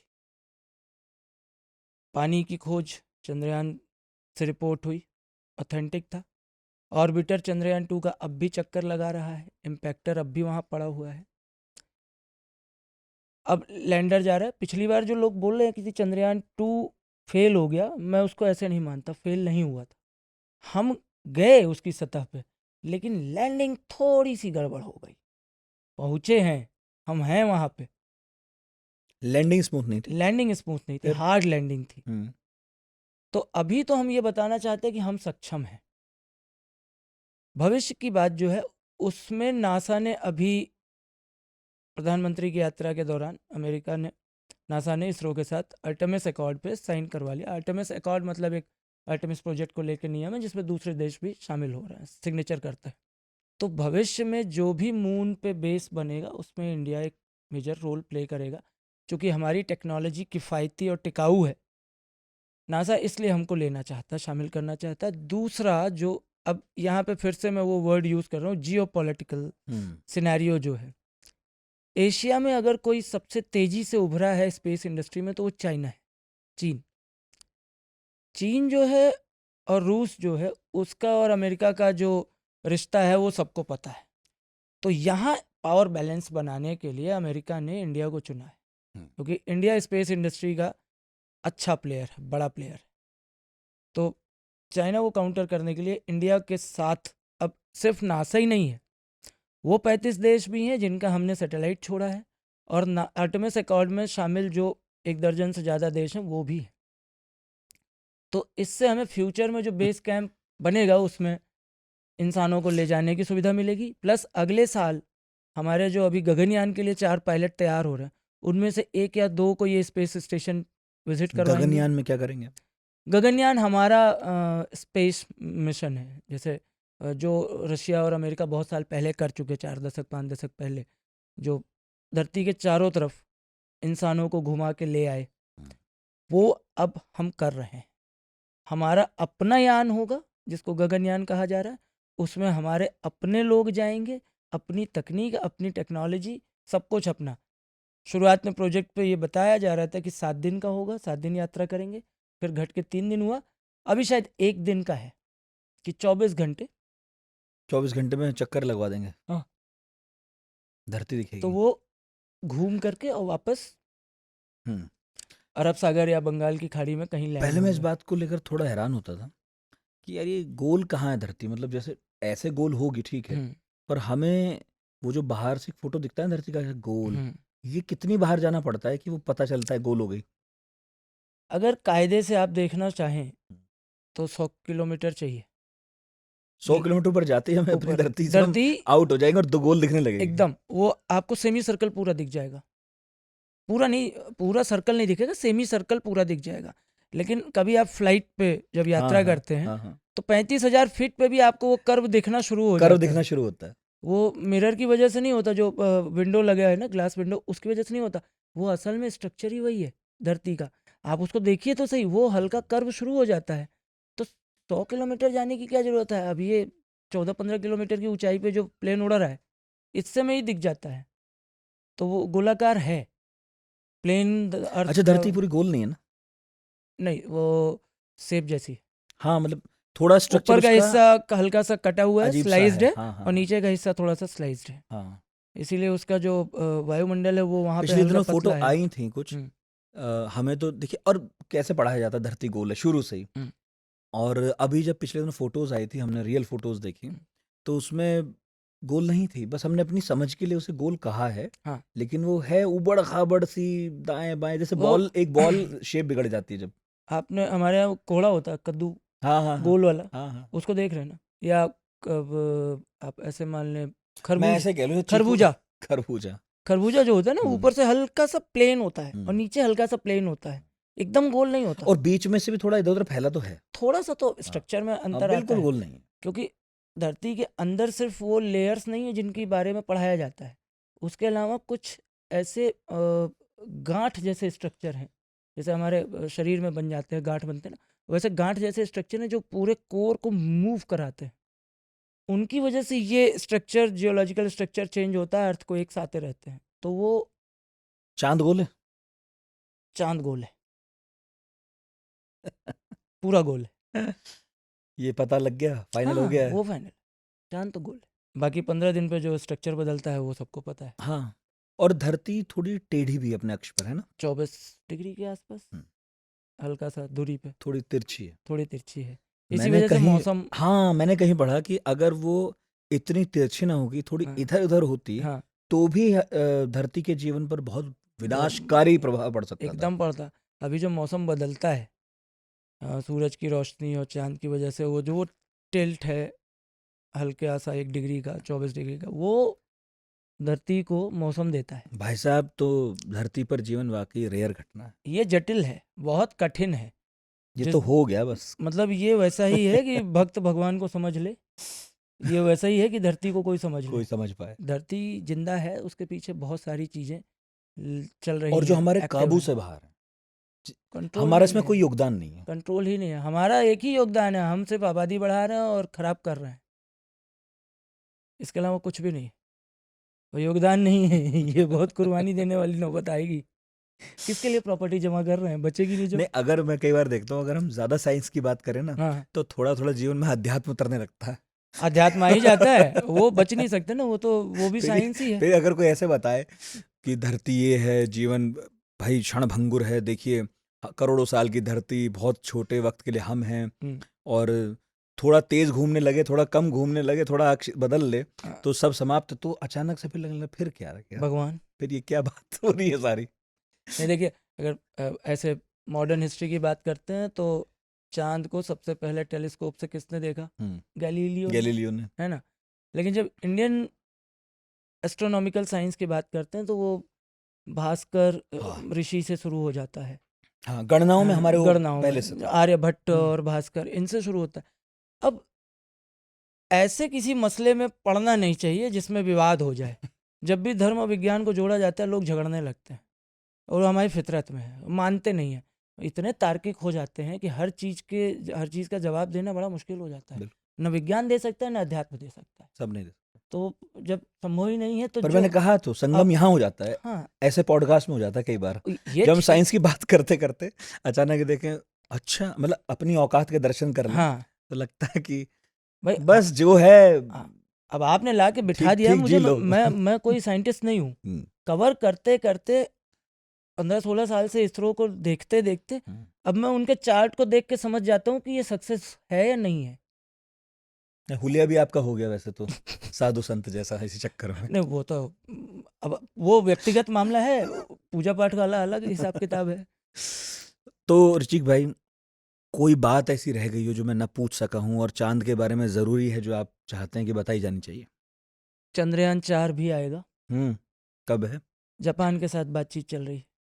बहुत प्राइमरी स्टेज पे है। लूपेक्स नाम है उस मिशन का, लूनर पोलर एक्सप्लोरेशन, जिसको इंडिया में चंद्रयान 4 कह रहे हैं, बट वो ज्वाइंट मिशन है।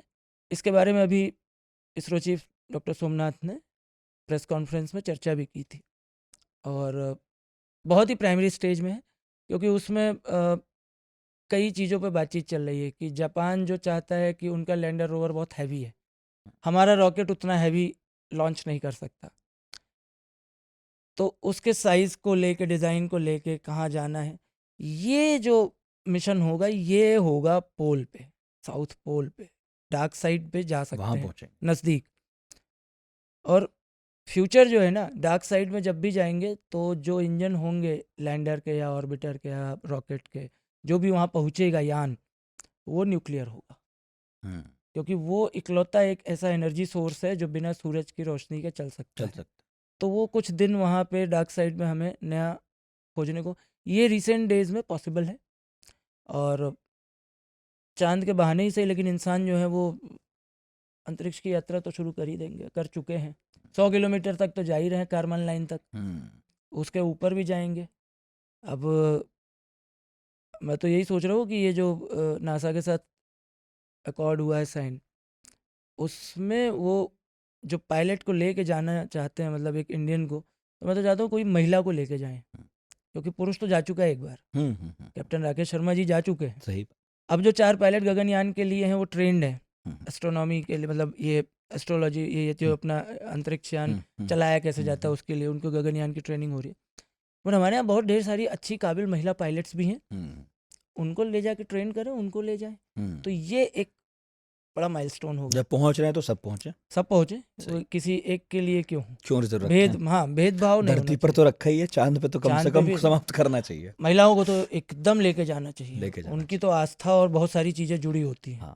हमसे ज्यादा चांद का कनेक्ट जो है वो महिलाओं का है, ठीक है, तो उनको तो ले ही जाना चाहिए। तो सबका हिस्सा है, सब पहुंचे, हर देश पहुंचे, पुरुष पहुंचे, महिलाएं पहुंचे। कुछ जगह पर तो जानवरों को ले जाया गया, पढ़ते रहता है अंतरिक्ष में, कभी बंदर गया, बिल्ली, कुत्ता, तो ठीक है, जब धरती सबकी है तो चांद भी सबका हो। एकदम। बहुत बहुत शुक्रिया ऋचिक भाई। तो चांद की कहानी है, ये खत्म नहीं हुई, अभी तो शुरू हुई है, अभी तो बहुत कम खोजा है। और ऋचिक भाई ने जैसा बताया कि चंद्रयान के अगले कुछ मिशन आने वाले हैं, जहाँ कभी कोई नहीं गया वहाँ जाकर भी एक्सप्लोर करना है। देखते हैं भाई, इंसान की फितरत है, जिज्ञासा है, उत्सुकता है, कितना खोजता है, कितना पहुँचता है, और जब भी कुछ नया होगा हम तो आपको बताएंगे। आज के पढ़ाकू नितिन में इतना ही। अपना बहुत ख्याल रखिए, अगले गुरुवार फिर हाजिर होंगे। बहुत बहुत शुक्रिया।